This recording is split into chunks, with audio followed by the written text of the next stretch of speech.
L'actualité en France à présent avec tout d'abord l'ordre du Temple solaire, l'endoctrinement, les suicides collectifs, le drame du Vercors en 95 décembre qui avait vu la mort de 16 adeptes, le décès en tout de 74 personnes à travers le monde. Voilà ce qui sera évoqué à partir de cet après-midi devant le tribunal correctionnel de Grenoble.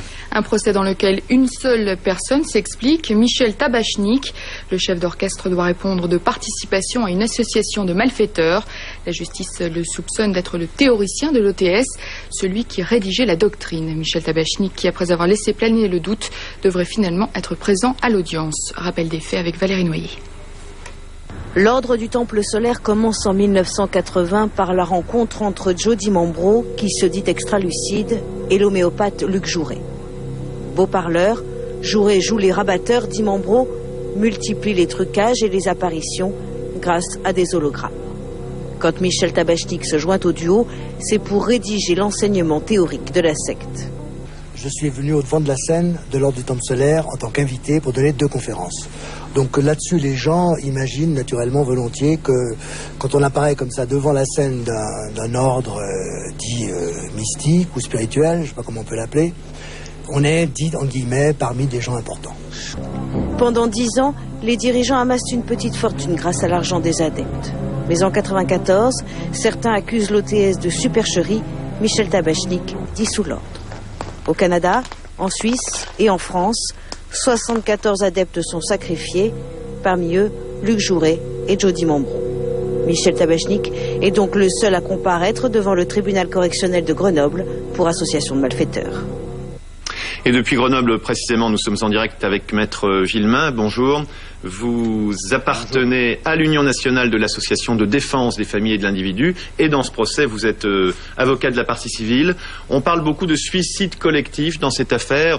C'est une thèse à laquelle vous ne croyez pas. On parle de suicide collectif, c'est une version médiatique. La qualification juridique est celle d'assassinat collectif. Il s'agit d'assassinat, bien entendu. Assassinat en vase clos dans le cadre des massacres du Vercors, mais bien d'assassinat. Pour vous, ce procès ne devrait pas se dérouler devant un tribunal correctionnel, finalement? Ce procès est particulier. Il ressemble à une cour d'assises virtuelle. Malheureusement, aucun complice criminel n'a pu être trouvé. Donc, la qualification finalement retenue est celle d'association de malfaiteurs en vue de la commission de crime. Infraction dont est coupable Michel Tabachnik et infraction qui relève du tribunal correctionnel. Je voudrais dire un mot sur ce que vous avez dit dans le cadre du reportage. Michel Tabachnik prétend avoir participé à 2 conférences dans le cadre de l'OTS. C'est pur mensonge et le procès le démontrera. Michel Tabachnik a fait beaucoup plus que participer à 2 conférences. Il est le concepteur d'une doctrine morbide. Il l'a enseigné pendant plus de 10 ans aux adeptes, les conduisant au désastre. Donc vous attendez de ce procès qu'il reconnaisse ces faits? Oh, je pense que Michel Tabachnik ne reconnaîtra rien. Il n'a rien reconnu pendant 5 ans d'instruction. Il ne reconnaîtra rien pendant le procès. Ce sera le travail des avocats de la partie civile que de mettre en évidence sa responsabilité pénale dans la dynamique morbide qu'ont suivi les adeptes de l'OTS sous l'égide de son enseignement. Car on a beaucoup parlé du duo Jouret-Dimambro.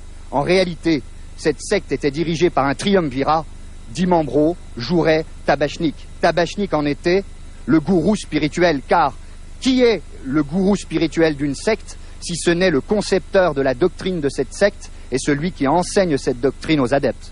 Merci, Maître Villemain.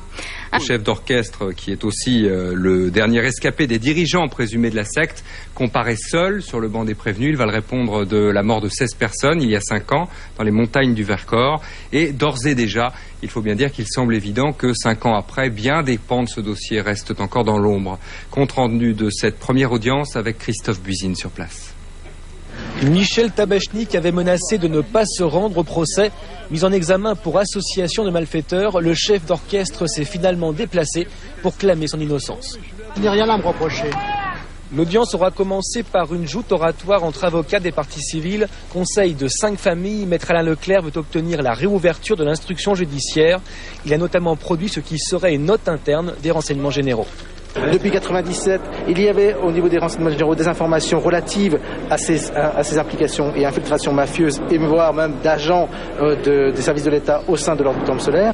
Au nom de l'association anti-secte ADFI, maître Francis Villemain dénonce ce parasitage et demande que le procès démontre la responsabilité de Michel Tabachnik. Qu'est-ce que le gourou spirituel d'une société secrète, d'une secte, si ce n'est celui qui a mis au point la doctrine de cette secte, si ce n'est celui qui a enseigné cette doctrine pendant plus d'une décennie aux adeptes? Monsieur Tabachnik ne se sent aucune responsabilité morale dans les drames qui ont survenu. Je vous rappelle que son ex-femme, la mère de ses enfants, est morte dans l'un de ces drames. Maître Francis Piner a aussi assuré que Michel Tabachnik assistera à l'intégralité du procès et répondra à toutes les questions du tribunal.